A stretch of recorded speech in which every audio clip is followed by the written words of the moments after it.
Oh, hi there. Well, it's time for another episode of Let's Talk, and we appreciate you guys watching. Thanks again for tuning us in, because we don't really tune in, we just click, click, click, and right there on YouTube. But it's good to see you again. Got my director Nate with me. Hey, how's it going? Have a good week, Nate? It's been pretty good, not too bad. Good. Yep, pretty good. We're glad you could join us. First of all, as always, I don't want to say as always, this doesn't happen all the time, but we're of course saddened by all the events that's going on in Paris, France, and we just want to remind you guys to continue to pray and keep the events of what's going on in the world in your mind. And we're not going to talk about France or anything like that today, but we do just want to put it out there that we recognize what's happened there, and we're saddened about that, and we'll be praying about them along with all the world leaders and all of that. Other things going on. You notice, I told you, big news. New background. We're glad that you don't have to look at just a blank wall back there anymore. So I hope you guys appreciate it. I think it brings a touch of, I don't want to say class, but professionalism maybe. It's a beautiful view, I agree. Yes. That view of the Potomac there. So are we in Washington, D.C. right now then, or? No, it's the magic of green screen. Oh. Isn't that amazing? Don't tell the viewers. I think we just did. Oh, well, they probably figured it out. Yeah. But that is the view. Hope you guys like it. I think we're going to keep it up. Maybe I thought about putting Tom the Turkey behind me for Thanksgiving, but that'd be a little cheesy. Thought that'd be a little cheesy. Cheesy. All right. Well, let's move on to the topic this week. You don't go to Starbucks, do you, Nate? Do they have a Starbucks in where you live, the town you live in? No, they just have like the little kiosk there at Kroger, but I don't go out of my way to do it. The closest I get to coffee products is my local Speedway, where it's probably fake anyways. Yes. Or just a K-cup of some kind, and usually it's cocoa or tea anyways. Yeah. So yeah, I don't go to Starbucks for various reasons, but it has nothing to do with the ridiculousness of just a handful of people. But the thing is, this handful of people made the news. There was a gentleman, I don't know if you heard about this, Nate, earlier in the week. I heard about it, probably it was like Monday or Tuesday is when I heard about it. And a gentleman by the name of Joshua Fairstein, I think I'm pronouncing that correctly, went on a rant on YouTube. Most likely just wanted his video to go viral, and went on this rant because I didn't know this, but every November Starbucks brings out their holiday cup. Not Christmas, but holiday. And usually from what I saw an actual picture of the old one. It was kind of busy, if you ask me, but it was like a design of a Christmas tree, and I think others had snowflakes on them. But this year, it was just a very simple, plain red, and then had their green logo, in the center. It looked very Christmassy to me. Didn't say Happy Holidays or Merry Christmas or anything on it. So this guy goes on and talks about how this was an attack against Christianity and against Christmas, and how we as Christians need to go in and I saw pictures of these individuals going in and saying their names were Merry Christmas, so the employees would have to say Merry Christmas. Well, doing some research, doing our due diligence as we try to do here, a few things we found out. Number one, the holiday cups have never ordained anything Christian. I'm going to both said Happy Holidays. The holiday cups have always done that. So, number two, a snowflake has nothing to do with Christianity or Christmas. It's more wintry. Number three, Starbucks employees are allowed to tell you Merry Christmas. They've never been banned from telling you Merry Christmas. Number 4, Starbucks isn't owned, nor do they proclaim to be owned by people that are Christians. So why are we going out on this rant against them? This handful of people, mind you, this is like, I feel like, and it's been all week, other fairly large Christians have been going out defending, saying, no, wait a minute, no, this isn't who we are, and this is not who we are. This isn't even common sense. I don't know if there's a war against Christmas. If there is, I'm unaware of it. Do you know of any war against Christmas, Nate? Was there Black Friday right after Easter, still big sales day for people going out and buying Christmas gifts? I don't participate in Black Friday normally. I have gone out just to watch people.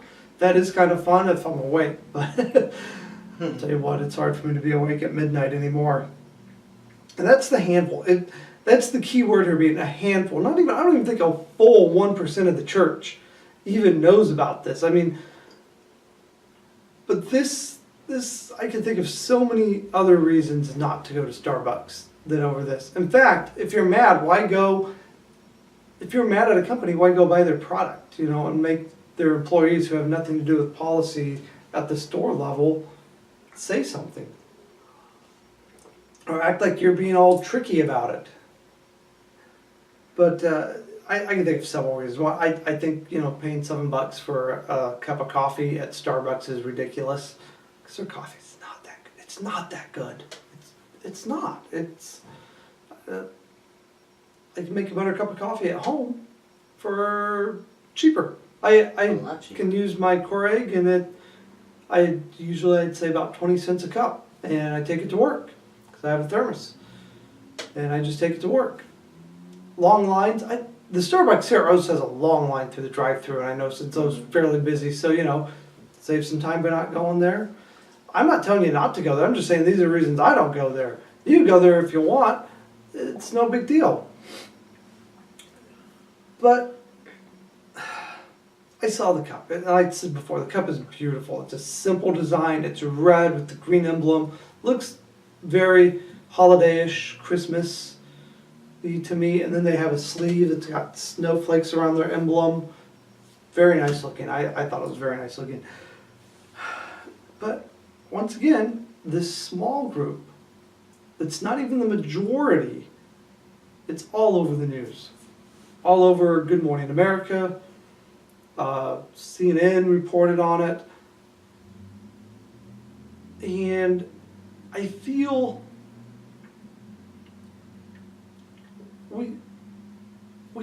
we have to realize this isn't persecution. This isn't a war.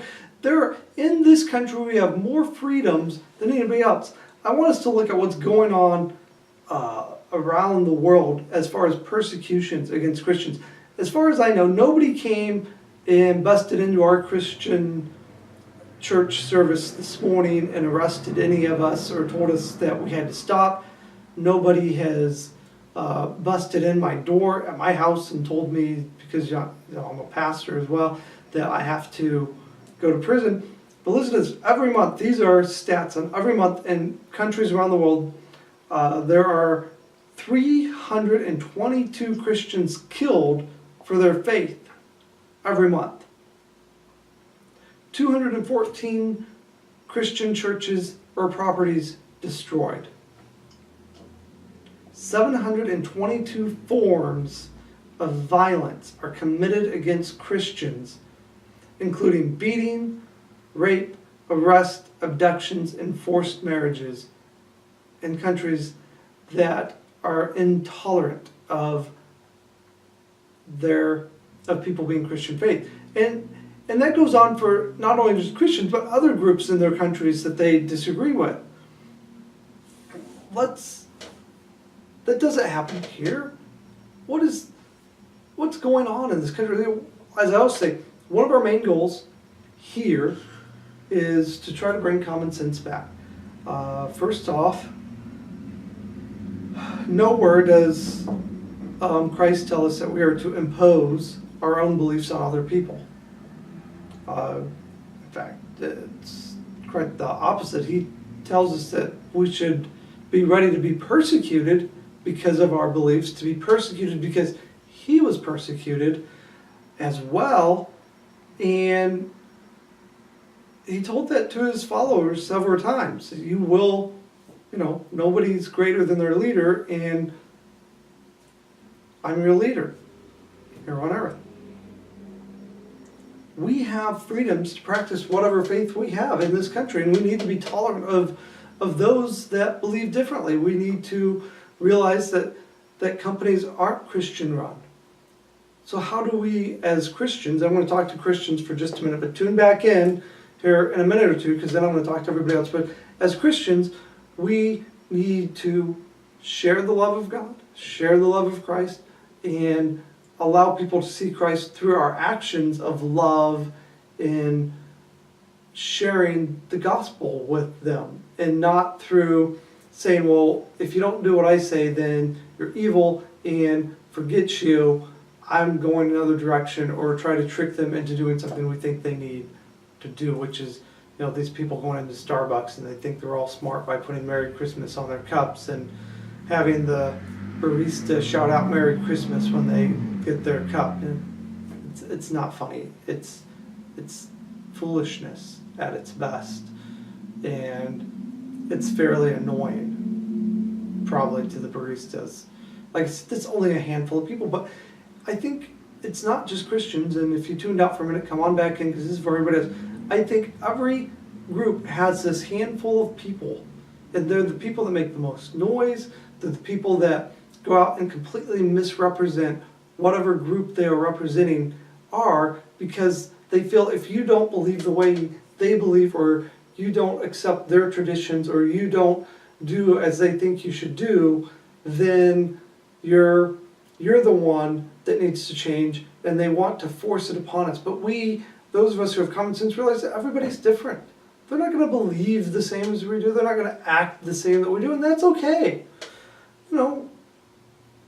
Nobody says, we have the freedom in this country to do what we want to do, as long as it's within the laws of the country. We need to accept people for who they are. We need to show tolerance, and we need to kind of get rid of this idea of, if you disagree with me or you don't agree with my beliefs and my set of morals, then obviously you're intolerant. That doesn't mean, I may disagree with a lot of people on a lot of things, and they disagree with me, but it doesn't mean they're intolerant or I'm intolerant. If they're still my friends and I'm their friends, and we walk away, happy with each other, that's a good thing. We can learn a lot from the differences that people have. And we should realize that really nobody in this country, unless you're a criminal, the true criminal that's going out and breaking the law, we're not being persecuted. There's no true group in this country that I believe is being persecuted in any way. If we look around the world and see what real persecution is, we need to stop worrying. We need to stop thinking I'm being done wrong, and we need to start thinking, how can I help others? How can I encourage others? How can I show love to somebody else, and not worry about whether I'm, they're doing me wrong, and they shouldn't do this, and they should agree with me and everything.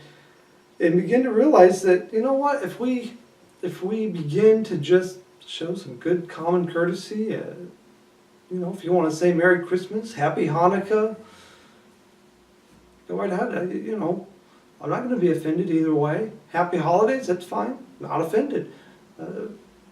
Nate, are you offended by the Happy Holiday thing? No, it doesn't offend me at all. Oh, me neither. And do you feel the same way as I do, Nate? Do you think there's just like this small minority of people in almost every set of group that they make the most noise, and yet they don't represent their group correctly at all? That's pretty much how it goes a lot of times. Yeah, it's just, they want to shout that they're being persecuted. They're the ones that nobody likes, or maybe there's a reason they don't like you as an individual, because you're out there shouting and yelling and screaming and showing hate instead of love. Just a thought. I work at my other job, and everybody knows I'm a Christian. I get along with everybody there. I don't really have any issues with them. So, something to think about in this Let's Talk. I mean, let's begin to think. How do, let's treat people the way we'd want to be treated, and let's not worry about whether they're doing us wrong or doing us right, or let's just, love people and use some common sense when making decisions or talking about things. And once again, this whole Starbucks thing, it's an embarrassment to the majority. I would say 99.9% of Christians don't care about the Starbucks cup. I'd say it's quite an embarrassment to most of us. And like I said, whatever group you're a part of, I'm sure there's something somebody's doing that you're quite embarrassed about. So let's try to make common sense a comeback in this country. I think we've had a good time talking to you guys. We hope to see you again next week. And we hope you have a safe week. We will continue, as I said, to pray for Paris, and we will see you then. Take care.